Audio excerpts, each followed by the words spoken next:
ಜ್ಞಾನವನ್ನು ನೀಡುವಾತ ಸರ್ವೇಶ್ವರನೇ.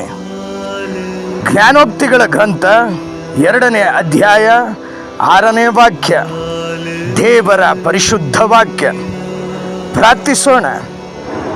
ಎಷ್ಟೋ ಸಾಧು ಸಂತರುಗಳು, ಋಷಿ ಮುನಿಗಳು ಯಾವುದೇ ವಿಶ್ವವಿದ್ಯಾಲಯದ ವಿದ್ಯಾಭ್ಯಾಸವನ್ನು ಪಡೆಯದೇ ಇದ್ದರೂ ಸಹ ಅವರು ಭೂತಕಾಲ, ವರ್ತಮಾನ ಕಾಲ, ಭವಿಷ್ಯತ್ ಕಾಲ ತ್ರಿಕಾಲ ಜ್ಞಾನಿಗಳಾಗಿ ಮುಂದೆ ನಡೆಯಬಲ್ಲಂತಹ ಭವಿಷ್ಯವನ್ನು ನುಡಿಯುವಂಥ ಜ್ಞಾನವನ್ನು ಪಡೆದಿದ್ದರು. ಆ ಜ್ಞಾನ ಅವರಿಗೆ ಬಂದಂಥದ್ದು ಅದು ದೈವಿಕ ಜ್ಞಾನ.